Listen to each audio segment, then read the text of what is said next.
Good afternoon, שלום לכולם, צהריים טובים, מאוד שמחים שהצטרפתם, וסוף כל סוף חזרנו לשגרה אחרי שנה מאוד מאוד מאתגרת. את רובכם אנחנו מכירים ואתם אותנו, אבל בכל מקרה למען הסר ספק, שמי רינה ארד מחברת ארד אופיר, אנחנו עוסקים במידע מזה שנים רבות, נציגים של חברות מידע בינלאומיות מובילות, וכמובן את LexisNexis. יש לנו היום הזדמנות לשמוע מהשטח איך לבנות תיק פטנטים שמתאים לאסטרטגיית הארגון, במקום אחד לקבל מידע על מתחרים, על טכנולוגיות חדשות, ולשלב את המידע העסקי והשיווקי עם המידע ממאגרי הפטנטים. אני מקווה שנהנה ונלמד מניסיונם של אחרים. אנחנו כאן לתמיכה ועזרה ועצה, תמיד בשמחה. Anne, it's yours now. אני לא שומעת את אן.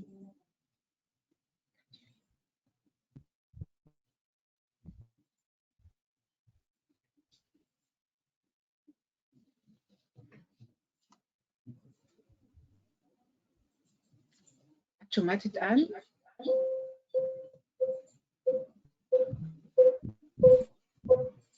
אני לא שומעת את אן. Anne, are you mute? Anne, we can't hear you.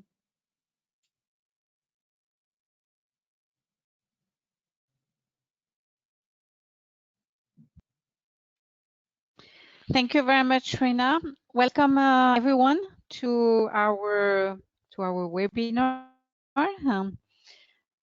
My name is Anne Letronier, and I work for LexisNexis.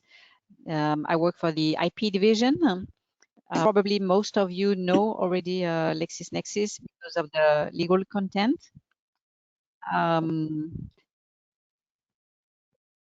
And we have the pleasure.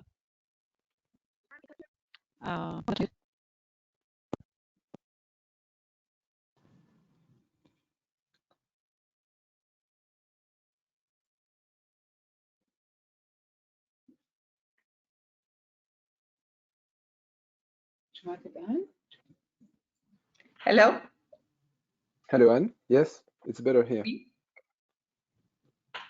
Okay, so I will. I have the pleasure to.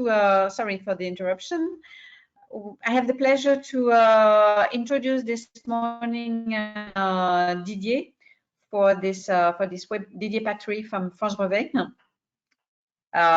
for this webinar this morning. Didier is a special PatentSight / LexisNexis customer. Every customer is quite unique at PatentSight because we have a dedicated consulting team for each customer. But I think that Didier is one of the most cheerful, and that's why I have such a pleasure to have him on the call this morning. He will share with us some of his expertise. Currently, is the CEO of France Brevets and is also a teacher for two famous business schools in Europe, Bocconi in Italy and ESCP in France. His expertise is I wouldn't say huge because it would mean that he has some gray hair, which he has, but but that's also the important to have the ability to have him. He has a very international expertise. He worked in the UK, in Ireland, Switzerland, in the US. He has also expertise of the corporate world since he worked for Swatch, HP, and Eaton, and of the law firms since he worked for Baker Botts in Houston in the USA. So this morning, it's not about talking only about PatentSight. This is about how this business intelligence platform can support you, can support the needs of your business, of your management, and of all type of stakeholders inside and outside of the company. So of course, it would be nice if everybody could have the biggest portfolio ever, but many of us cannot afford to have the biggest. So maybe you could have the smartest, and this is what Didier is going to speak about this morning. Didier, to you. Thank you, Anne. It's very kind of you. Yes, the gray hair. I do have the gray hair, so I suppose I do have significant experience and age. And I'm very glad you're here today, and I'm very happy to speak with you. We'll be speaking about, in fact, IP strategy and international asset management. I will try to be in a position to move the slides if I see this. Yeah, okay, here we go. It's working fine. So briefly, my experience, I work primarily for US-based companies, and in fact, France Brevets is perhaps the only French company I've been working for. I work for Swatch, HP, Eaton, and a law firm named Becker Bott in Houston, and I'm teaching at ESCP, which is a business school in Paris, downtown, Sciences Po, and Bocconi in Italy. I'll introduce France Brevets quite quickly because I think you need to understand exactly the reason why we're using PatentSight and what we're doing with data analytics. I'll be speaking about collisions and threats on the IP economics front, but also the connection between quantity and quality, which is quite critical in decisions that you're supposed to make. And then we'll go over different business cases, 5G, Swatch, Range Rover, Smart Car, and Nespresso as well. So our missions at France Brevets, so first of all, we've got two very specific shareholders. One is the French government, and the other one is a state bank named Caisse de Dépôt. Our primary objective and mission is to boost innovation in Europe. And why am I saying in Europe and not France? Okay, France, of course, but Europe too, because needless to say, we are part of the European Union, and everything that happens in Europe, in fact, has connections to France, and our future is definitely connected. So our mission today is to define the next strategic national plan, IP national plan for France. Our direct connections are with the Office of the Prime Minister, also the French Treasury, the Ministry of Economy and Finance, Ministry of Education and Innovation, but also the Senate and the French Parliament. So these are the folks and the people we work with on a day-to-day basis. IP, of course, is an element of geopolitics. I suppose you've followed the issues between the former White House and i.e. Mr. Trump and Huawei. And we, France Brevets, we have some deals with Huawei because we manage licensing operations.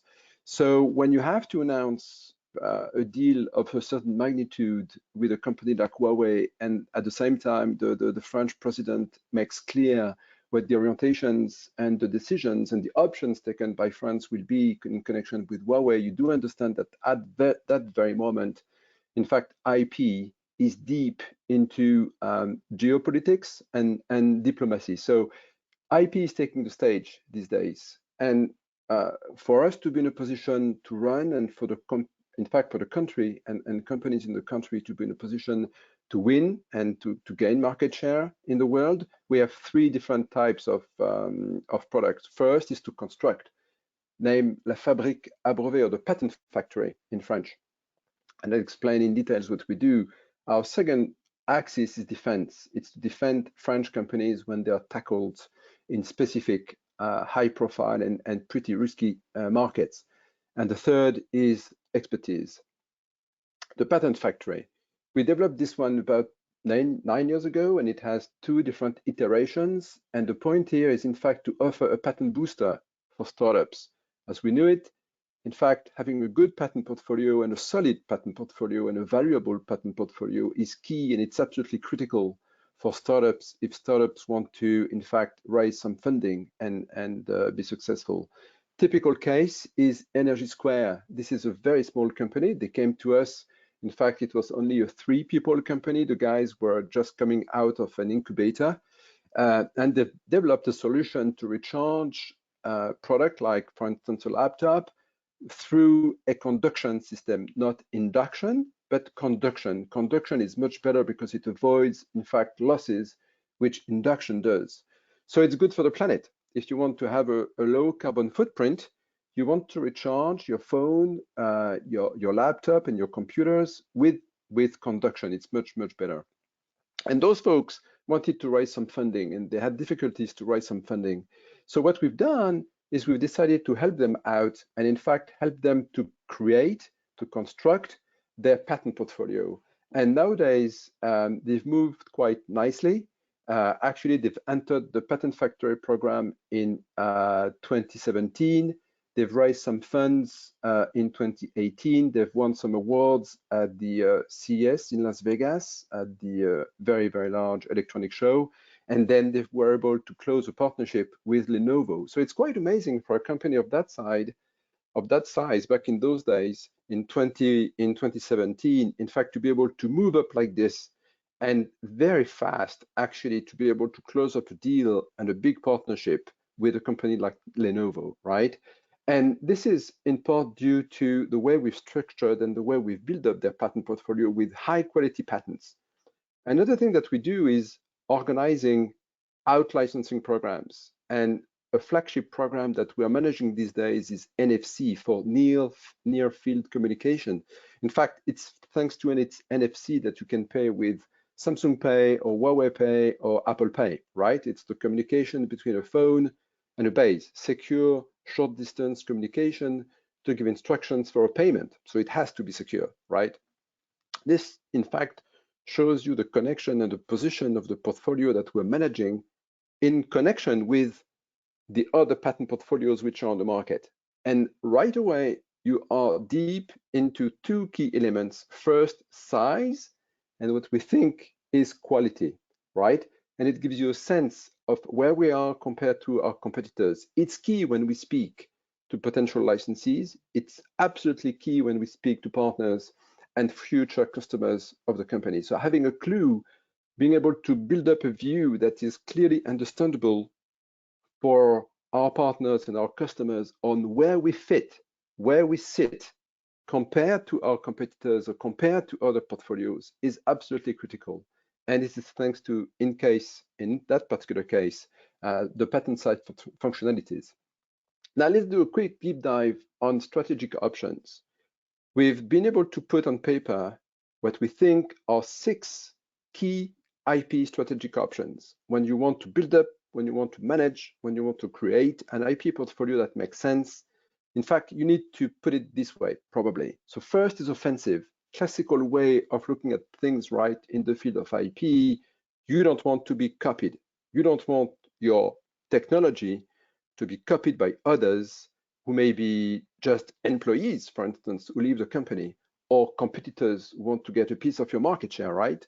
And you don't want either, for instance, partners or resellers, in fact, to go away with your solutions and your technologies. Pillar number 2, or strategic option number 2, is defensive. It's a different story. In that case, you don't want to be attacked.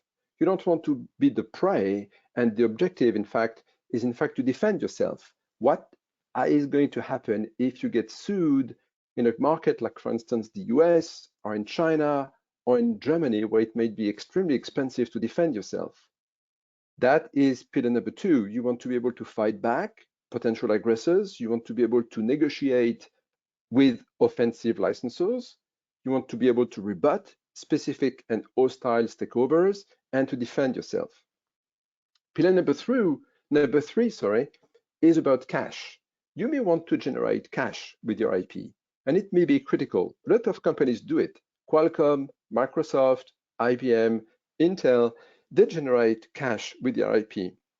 And it's a good way for you to, in fact, optimize your profit margin, to increase your revenue, to have a good tax optimization scheme in some countries, to finance your R&D, to pivot if you need to pivot. I'm going to move to the other slides. Can you hear me? Yeah.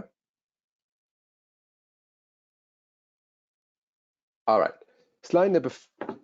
Pillar number 4, which is the 4th strategic option. You want to have some leverage when you negotiate with, in fact, your partners, especially if you're a small company. When you are Energy Squared, the startup we've been talking about a minute ago, and you negotiate a large deal with Lenovo, you have to really be in a strong position. That is what IP can be used for, and it's what patents can be useful for. Actually, you want to be able, in fact, to have a strong power position. You want to have a power position. You want to be able potentially to create a web of contractual connections, right? Because when you have a good contract plus solid IP, in that case, you are in a really, really good position. And you may want to create a specific ties or connection or web of legal obligations. You want to maximize your power and your control over your business partners. Pillar number 5, or strategic option number 5, is the company value. Some companies have to be valued at a very high price. And needless to say, when you have a strong IP portfolio, the price at which your company could be valued goes up. Maybe you want to be able to prepare yourself for an IPO, right? Or you want to improve your image. You want to improve the way you communicate to the outside world. And you want to keep your employees. This is about value. This is about value of the company. Strategic option number 6, it's about ecosystems, right? You may need to enter specific ecosystems that will help you to be stronger, to be much better on the market. You may want to get some awards. You may want to appear in a specific ranking. You may want to enter a peaceful agreement with large organizations like Open Invention Network, for instance, or LOT. Or you may wish to have regulatory approval, especially if you want to sell some drugs. Having IP will help, needless to say, including for this strategic pillar here. Now, let's go through specific cases, right? This one is fascinating because it's been all over the press a few years ago. Range Rover got copied in China by a different trademark, a local trademark and a local brand, and the car was being sold under the brand Landwick X7. Now, what do you think the strategic option and the objective of Range Rover was at that time? Was it A or B, right? Was it to protect against the copy or in fact to increase the value of Range Rover? Range Rover at that time did not need to increase its value. In fact, what they wanted to do is to avoid any copy, right? That should have been their primary objective for this product in China. Another case is Swatch, right? Massive success, huge sales, massive revolution of the Swiss watch industry. You may ask yourself, what was the primary objective and the strategic options of Swatch back in those days? Was it A, to protect the company against any copies, which is the offensive option? Was it to generate some cash based on their IP? Well, in fact, the strategic option in that case was to protect the product against any copies. It was not to get some cash. The cash was coming from the sale of the product. There was no out-licensing program of the Swatch technology back in those days. Other question, you've heard about the large litigation between Apple and Samsung, which in the end generated some interesting case law and in fact was a positive outcome for Apple. Well, you may ask yourself, what were the objectives back in those days of Apple? Was it offensive to avoid any copy? Was it that Apple wanted to remove, in fact, Samsung from every shop and every store in the world? Or was it to have some power play, i.e. some leverage in the business relationship? Well, in fact, surprisingly enough, it was not number A. It was not the first. It was not to remove Samsung from the shops. It was in fact to have some leverage with Samsung to push Samsung to produce chips in the US, because Apple is buying its chips from Samsung. So in that case, you see, you change a little bit, because when you look at Range Rover, you look at Swatch, clearly the objective was objective number A, number one, which is to remove the copies from the market. But in that case, for Apple, it's a different story, right? It's to get some leverage in its business relationship with Samsung. So you take a completely different angle and a completely different tack. Nespresso, lovely experience and an amazing success on the market. When you think of the profit margin for the pods or the capsules, it's 80%. It's a fantastic business. Now you may ask yourself again, what were the strategic options and objectives of Nestle for the sale of Nespresso? Well, interestingly enough, in that case, it's two at the same time, two strategic options, two objectives. First, avoid to be copied, right? It's offensive. That applies to the capsules, to the pod. You don't want them to be copied by other brands. But also, in fact, strategic option number 4, which is power play. Why is it so? Because in fact, the machine is massively licensed to other brands. If you want to buy a machine in most parts of the world, you're not going to buy a Nestle machine. It's DeLonghi, it's Magimix, it's a different brand. So if you want to keep a control over your licensees, you need some leverage. So in that case, Nespresso has been combining two strategic options.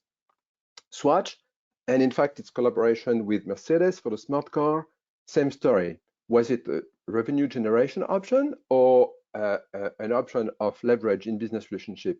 But in fact, it was number 4, right? The purpose was to be stronger when dealing with Mercedes. That was the very purpose. It was not to get some revenue out of an out-licensing program. Now, let's pause for a minute and let's think about your strategy, right?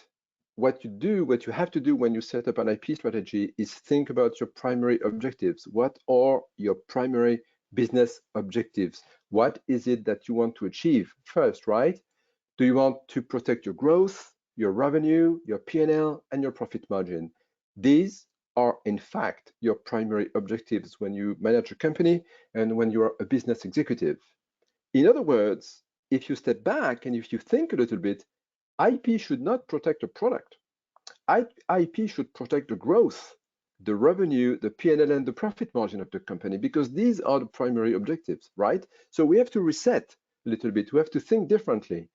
So your job when you deal with IP like this is to mitigate and reduce the risk, right? The risk against growth, the loss of growth, loss of on your P&L, your profit margin, because these are the key objectives. So you have to protect what really matters. In a way, you don't care about the product. That's not the product which matters. What matters are the numbers of the company. So the problem is, then you have to ask yourself, do I have the right IP strategy? Do I have the right IP assets? And that's the key question mark, right? Then the other question is, do we have enough impactful patents to support this IP strategy? Because to have patents is one thing. To have impactful patents is another thing, far, far more complex. And then next question is, how and where will you find those valuable assets, right? If we're now moving to the slides, and we look a little bit at what's happening these days on the market, everyone is facing serious and severe threats and in fact attacks on the profit margin. And why is it so? It's so because some companies have extremely offensive out-licensing programs, especially when you see that IBM sued Airbnb. You would wonder, really? Is that really what's happening? Yes, IBM sued Airbnb because Airbnb did not want to take a license of IBM's patents. IBM sued also Groupon in the States. Also, another company named Netflix, I suppose that you use and you know pretty well. Those guys have been sued by Broadcom for infringement of their patents. And a French company, an audio streaming company named Deezer, has been sued, in fact, by Datascape. Those litigations, in fact, it's not because those companies have been copied, but it's just because the licensors wanted to get some cash. It was a revenue play against targets. So when you're Airbnb, when you're Groupon, or when you're Netflix or Deezer, this is going to be heavy pressure on your profit margin. This is going to be heavy pressure on your revenue for a given time in a specific market. That's exactly what you want to avoid. So in that case, let's move through the slides, okay? Right, there we go. What you need to understand, the better situation would be if you could understand in advance what's coming ahead, right? Because for Airbnb to be able to understand that, oh my God, IBM is going to come after me because I am a target in a potential out-licensing program, I would be better off if I knew this in advance. It's where data and analytics will help. Because if you can use, of course, a data system or a system of analytics which is able to crunch a large number of patents, you can't read everything. You cannot read the 35,000 patents owned by IBM. It's pretty much impossible. It's more than a lifetime for even a large group of patent lawyers. You can't do this. It's way too expensive. It's not feasible.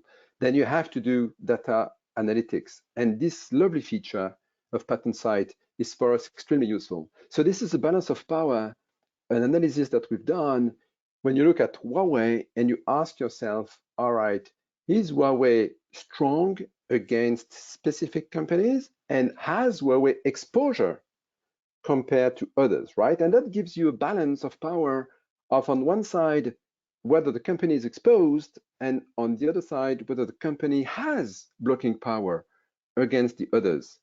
When it's green, it's good for Huawei. When it's red, it's not good. And in that particular case, you see two specific companies. One is InterDigital with a certain exposure, and you see Nokia with a very large exposure, which show up as being potential threats, right, to Huawei. Well, as it happens, this is confirmed because we've heard a lot of those deals, by the way, are kept pretty secret. But from time to time, we have some news in the press, in the media. What we've learned is that Nokia has closed a very large deal with Huawei, and Nokia is licensing out its technology to Huawei. Well, believe me, with those numbers, 100 millions a year in euros, Huawei is not happy, right? It's a threat. It's a problem. It's an issue because someone every year has to make a check of 100 million euros at Huawei to Nokia. Then I can tell you that if the top management of Huawei had known that this was coming up, perhaps they would have done things quite differently. So in that case, analytic would have been extremely useful. Another piece of information is in connection to InterDigital. We don't know numbers because it did not go through the press. But what we know is last year, InterDigital also closed a deal with Huawei. And I suppose it's quite significant. Again, this is quite interesting because it confirms what we've been saying on the balance of power and the analysis or what the information we received from the tool, from the data analytics. And again, go back to that document, look at it, right, quite seriously. And it's telling you that what we know from the press, what we know from the media is right there. And it's quite interesting that in that case, if you go back to your company, you go back to your desk and you ask yourself, what about me? What's going to come up in my direction? What kind of exposure do I have with regard or in connection with my potential competitors? Now we need to talk about quantity and quality, right? Because that's pretty key. When you look, for instance, at the portfolio of IBM in that case, and you use the data analytics to try to understand what is the value, what is the percentage of strong patents and not so good patents of IBM, then what you see when you go from the class 10, which is the higher rank, to class 1, which is not that good, right? Because 10 is the best in that case, 1 is the worst. What you see is you have a spread that goes from 8% at the very top at the class 10 to 17% at class 1, and right in the middle, you've got most of the patents. In other words, those patents are not that great. Quite interesting information if you want to deal with your competitors or if you want to deal with a company like IBM. Now, if you go a little bit further, we've been looking at the portfolio of two other key companies, Amazon and Uber. Interestingly enough, the spread is fundamentally different. Amazon has much better patents, right? You see class 10, 16% of Amazon patents are classified as class 10, which is the best. Then you've got class 9, 42%, and then it goes down. Much, much, much better than IBM. And then you look at Uber. Uber is quite fascinating too. Those guys have been through 3 different rounds of acquisitions, and their patents are ranked pretty high. 70% are considered as being class 10. That is sending a signal. If you consider, for instance, that IBM would be a benchmark, because IBM has to be a benchmark, right? It's the first patent holder in the States. This company has long history. They are very good, right?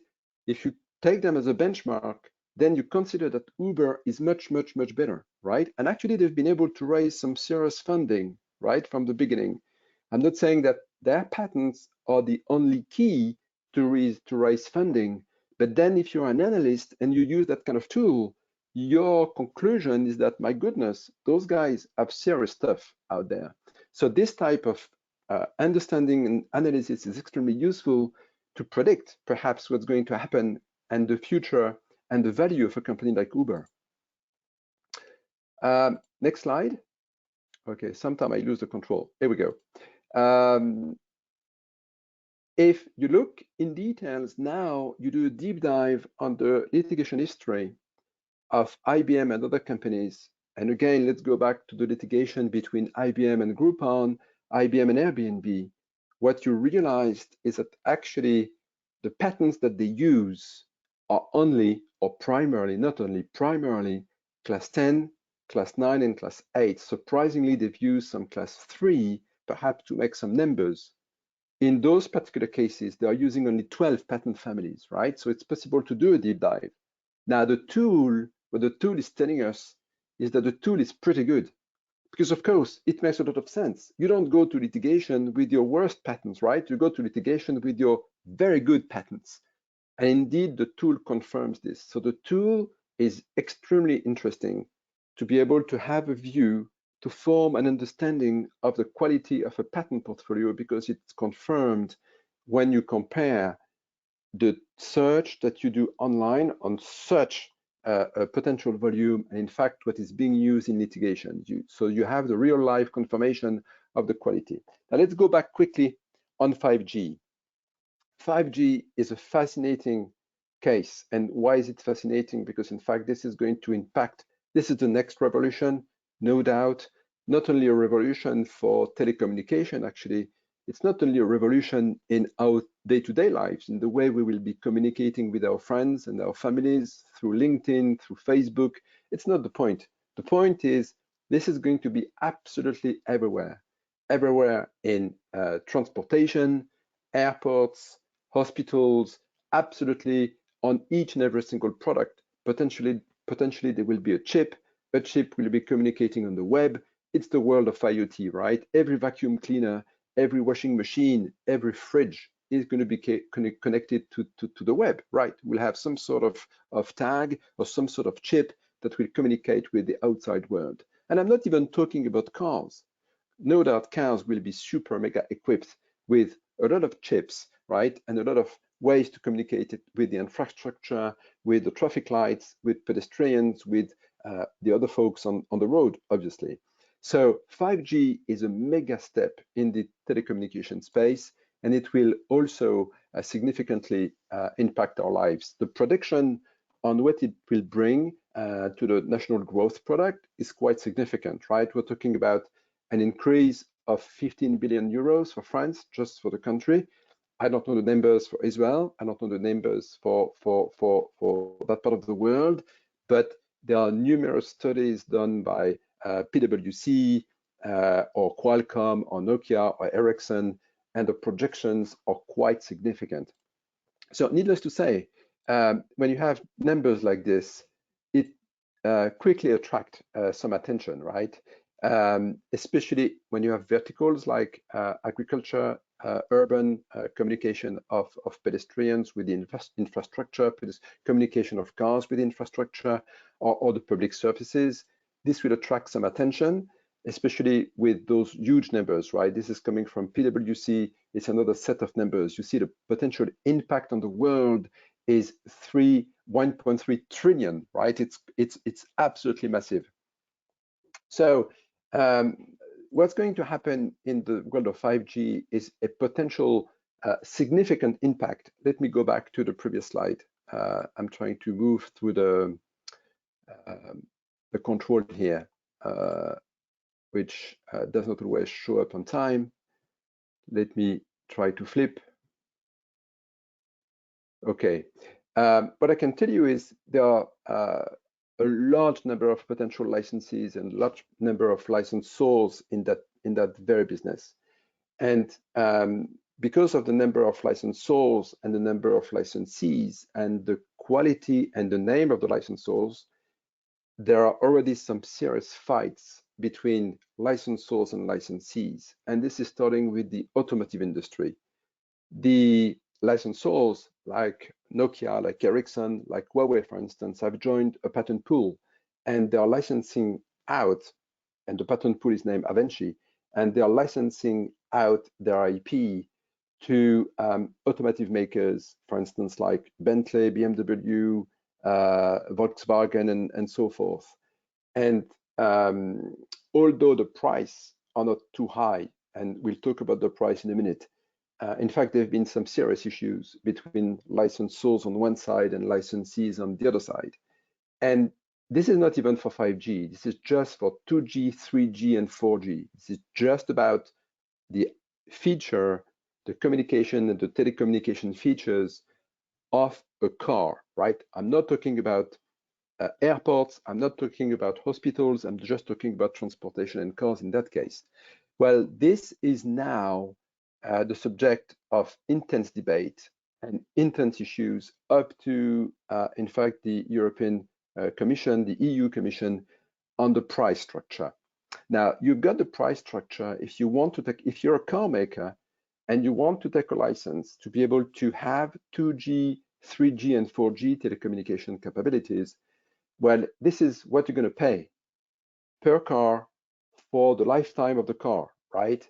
It's a one-time flat payment of $3 per car for emergency calls, $9 for 3G, and $15 for 4G. You're going to tell, right, it's not that expensive, right? When you look at the price of a car, it's not too expensive. If you buy a Bentley, or if you buy a Porsche or a BMW, which are pretty expensive product, right? Well, between $3 to $15 per car for the lifetime of the car is not that much, right? It's not too expensive. Well, that is a big question mark, and especially in the field of IP, when you need to ask yourself, is that okay to pay that price? The benchmark is FRIEND, you know, for fair, reasonable, and non-discriminatory. Everybody is supposed to pay the same price, and the price has to be fair and reasonable. Well, it sounds like everybody agrees on the non-discriminatory nature of the price because everybody pays the same, right? So there's no discrimination. But there've been intense debates and litigation on the fairness and whether the price is reasonable, even if at first sight it looks pretty cheap. Well, the studies that have been done in that case are on the price of the connectivity package for an end user, right? And if you buy a BMW and you want to pick up and you want to have telecommunication capability, it will cost you for 11 years, which is considered the average lifetime of a car. It will cost you between 600, here it's in dollars, or sorry, in euros, and 3,000 euros. Well, you may ask yourself, but that's not too expensive, right? If as a consumer, I'm in fact paying between 600 and 3,000 euros for connectivity for a car, for the car maker, for BMW to pay between $3 and $15 as a licensee to get, as a license, to get that feature is not too expensive. That's what you need to ask yourself. That's where people disagree, right? Why do people disagree? Well, Daimler disagreed. Daimler considered it was way too expensive. Then Daimler refused to take a license from Avenci. What happened in that case is one of the licensors, Nokia, decided to sue Daimler. And as it happens, Daimler is, remember, Mercedes, and it's a large group. As it happens, those two companies are now in litigation in Germany with and for a case which is going really, it's all over the place. So it's been all over the place in the media. Why? Because two tribunals in Germany have considered that indeed Daimler needs a license, and they've decided, in fact, to ask or to impose on Daimler an injunction, which is that Daimler, you will not sell anymore, right? That injunction, if it is executed, as a consequence, could do that Daimler Mercedes would not be allowed to sell its cars in Germany anymore. Can you imagine such an iconic brand in such a country? It's home-based country. It's quite huge. So it's telling you the dimension of all of this, right? It's huge. Of course, there's intense lobbying at the EU Commission, you can imagine, from both sides, from the car manufacturer side and from the telecommunication company side as well. And this is not going to stop. And why is it that this is not going to stop? This is not going to stop for two reasons. First, the car makers are not happy, and Daimler is not happy. And although between $3 to $15 does not look like too expensive, for them, especially for Daimler, they don't agree with the price. It looks expensive to them. Second, we don't know the price for 5G. We have no clue. If you look at how it goes from 3G to 4G, from 9 to 15, you may assume that it may be 21 for 4G, for 5G, I'm sorry, for 5G, but you don't know. We don't know. In fact, the point is there are far more patents in the 5G standard than there are in 4G and 3G. So one may assume that it's going to be more expensive, but we don't know. The point is, will the car manufacturers be happy, and will them afford to pay $21 per car? And then you come back to the profit margin, because that's the very issue. Whatever the package a business customer or customer would pay to BMW, even if you pay between $600 and $3,000 for connectivity, the point is, the issue for BMW is the profit margin. To what extent that this is going to hit part of their profit margin, to what extent that this is going to reduce their profit margin. It may be not such an issue for BMW. It's an issue for, in fact, cars of a lower range where you don't make such a profit.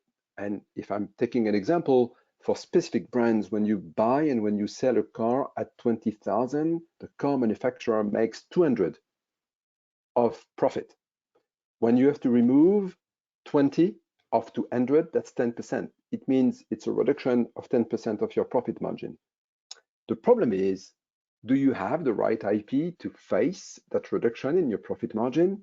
Then you understand at that very moment that what you need is IP that will help you to fight this erosion on your profit margin. Then IP is here to protect your profit margin, not your product, right? So if we go a bit further, you may ask yourself, okay, but where this is going?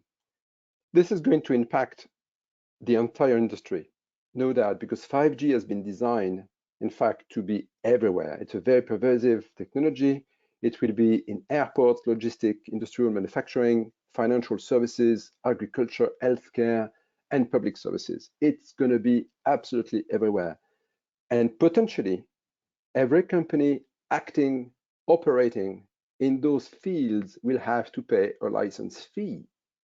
It's perhaps okay, and I'm sure it's okay. The problem is, are you prepared for this? Are you ready for this, right?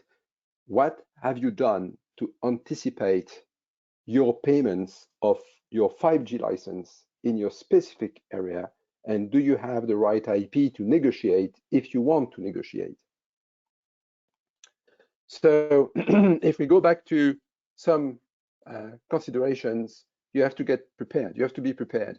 And I'm just taking 5G and I'm just taking this as an example, as a specific business case, but this applies across all businesses for all type of features, all type of patents, all type of potential confrontations with other companies, right? So the problem is, what's the balance of power between you and the others? And the others are very large. It can be aggressors, licensors, competitors, whatever you name it. Also, you have to ask yourself in that case, what is it for a patent to be impactful or efficient, right? If you want to protect your profit margin against the others. And what's the biggest risk for your company ahead, right?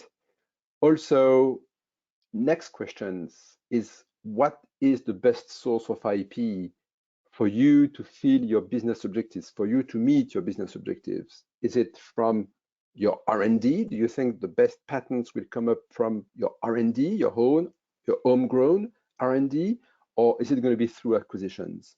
In that case, you can imagine that data analytics will help you. So guys, it's time to use data analytics for your strategy, for your business objectives, in fact, to set up your IP and to architecture your IP. And I think I'm finished with my presentation, and I think we wanted to generate a pool, which I should have done much earlier. And I'm going to give the microphone. Yeah, actually, yeah, can you hear me? We can hear you. Yeah, you can hear me, okay. I don't need it. Yeah, actually, we had two polls for you. So if you have a time to answer them, and if you have some questions, there is a chat that is available on the side where you can put your questions, and we're going to try to answer them with Didier. Actually, I got a question for you, Didier, and it's it doesn't have much to do with maybe what you discuss, or maybe it has, but this is a topic that is quite warm right now everywhere, about the patent waiver, and what some governments are saying about the patents related to the COVID crisis. Do you have an opinion about this? I know that it has nothing to do with our topic today, but since this is very so everybody's talking about this, I think that would be interesting to have your point of view. Yeah, indeed. I mean, actually, and I did speak on a webinar like this with a very brilliant IP lawyer in Israel named David Merkin.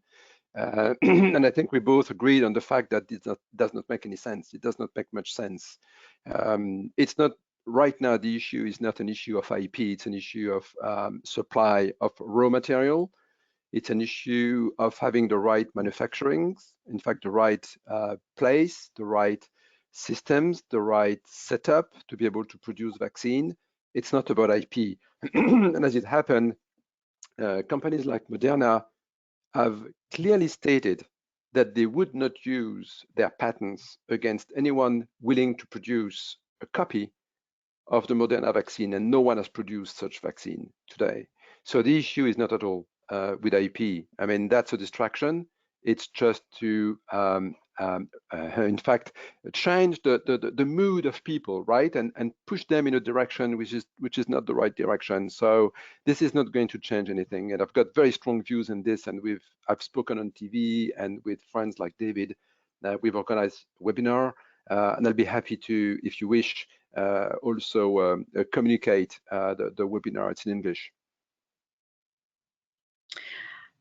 We had some results about the polls. The first poll, what's your IP strategy like?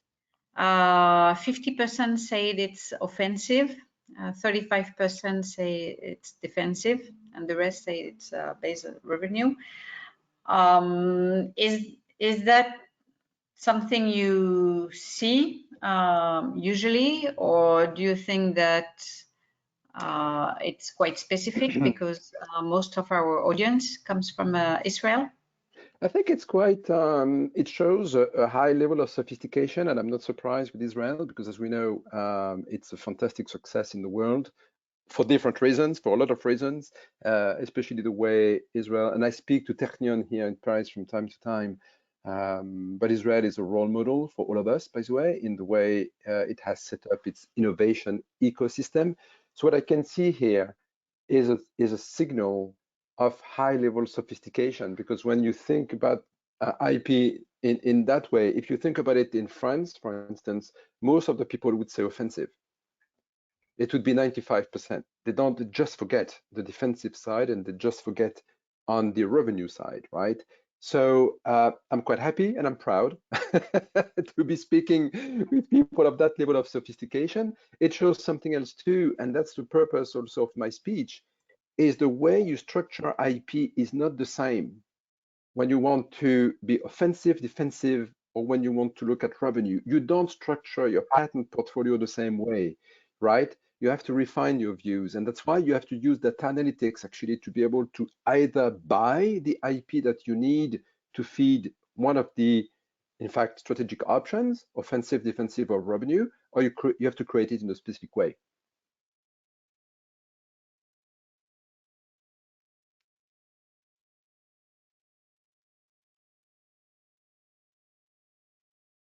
And we don't hear you, but I suppose you're saying that you're asking people to fill the form for another poll.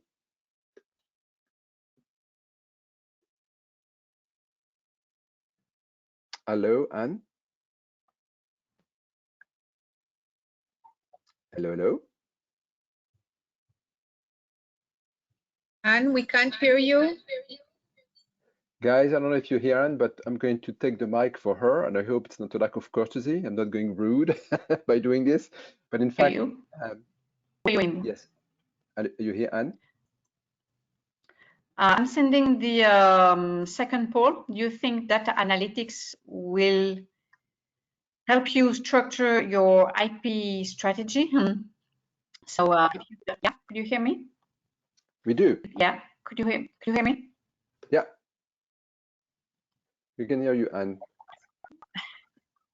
Go. Yes, I can hear you, but you cannot. I can hear you. I can hear you, Anne. It's okay. Don't worry. But you're not hearing me. We've heard the instructions. Please go ahead. Okay. Okay. So we before giving the results of the second poll, I would like to know the recommendation for startups in Israel. Since you know this is we call Israel the startup nation. Where would you start if you were a startup, or how do you help startups in France?